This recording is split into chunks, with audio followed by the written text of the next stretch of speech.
Okay, so now we're going to be graphing absolute value functions, which remember, absolute value functions are the graphs that are shaped like a V.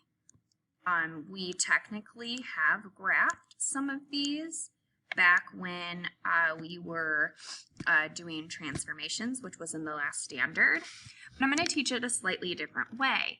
So an absolute value function is in the form of y is equal to a times the absolute value of b x minus h plus k, where h and k, remember the h was technically like the horizontal translation and the k was the vertical translation, otherwise known as the vertex of your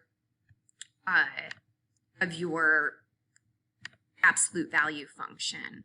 So we're going to say hk is the vertex. That means that's where your v is going to split off. And remember that a over 1 is your slope. And if you have a b value, a reminder that we did learn this in the last standard, that if you do 1 over the reciprocal of b, that would be your slope if you have a b value. I'm not going to give you an a and a b value, so it's either going to be one or the other. So if you have an a value, your slope would be a over 1. If you have a b value, your slope would be 1 over the reciprocal of b.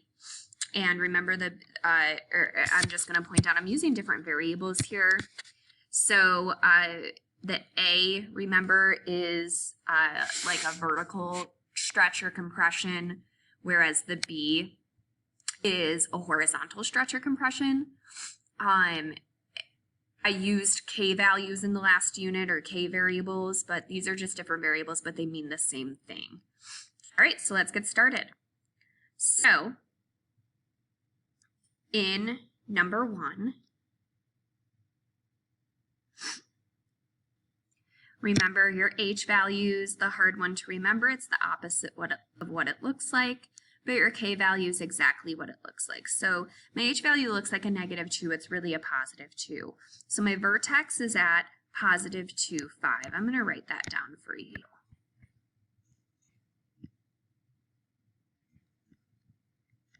So let's graph that, 2, 5. And then my slope, which is only going to give me one side of my V shape, is going to be my a value over 1. So 1/3 over 1 would mean I go up 1/3 and over 1. Then I go up another third and over 1. And then up another third and over 1. And then now with an absolute value V-shaped graph, it's kind of like a parabola where the axis of symmetry runs through your vertex. And now we can reflect all of our points over that axis of symmetry, like so. And this is what your V looks like. Just relating this back to our transformations unit, this is a vertical compression. So the graph is shorter and wider, which is exactly what it looks like here. So number 2, same thing, your vertex is your HK value. Now my H value looks like a +3, it's really a -3. Your K value is just 0 here. So your vertex is at -3, 0, and your A and B are technically just 1. So that means your slope is 1, up 1 and over 1, up 1 and over 1. And then remember, technically in a absolute value function, there's an axis of symmetry running through this. So we're going to reflect all those green points over that axis of symmetry, and this is what your graph now looks like. Looking at number 3, my vertex, I have an h value of 0, a k value of -1. So my vertex is at 0, -1. And recall that the axis of symmetry is always going to run through that vertex. So now I'm going to graph 1/2 of my v. My slope here is going to be, I have an a value, which is a vertical, in this case it's a vertical stretch.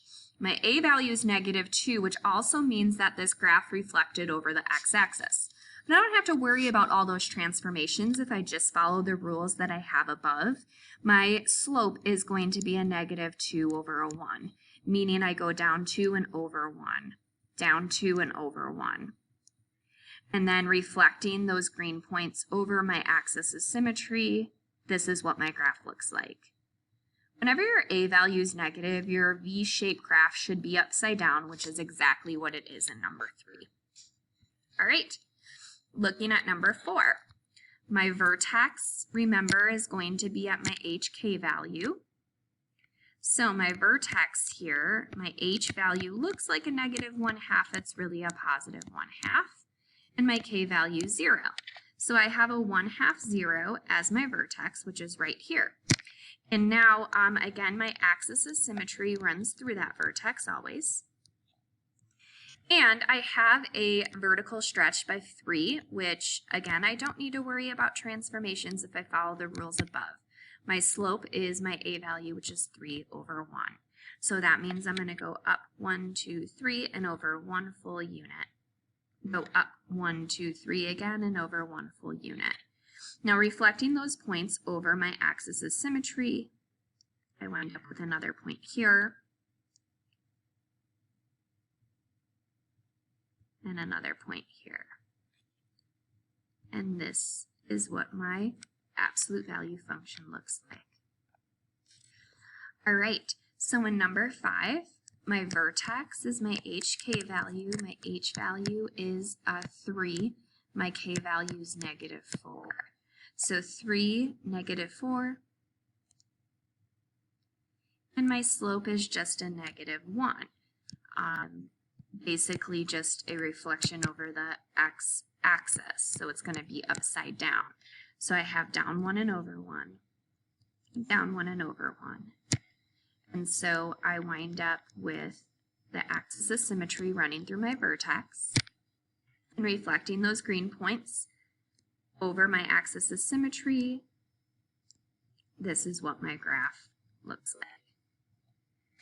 All right, and then number 6, my vertex is at the point -1, 2. So -1, +2. And then my a value is -1/2, so this graph's going to be upside down. But remember, if you have an a value, you write your a value over 1. So I go down 1/2 and over 1. Down 1/2 and over 1. So now I have my axis of symmetry running through my vertex and reflecting those points over my axis of symmetry. Oops, not there, sorry. I wind up with this V-shaped graph. Now, I did not actually have a B value in this lesson, but I will in other lessons. For example, possibly the next lesson, you will have a B value and you need to know that the slope would be 1 over your reciprocal of B. But this is how we graph absolute value functions using these rules, which technically we are doing transformations. We're just doing a shortcut of transformations. So that brings us to the end of this lesson.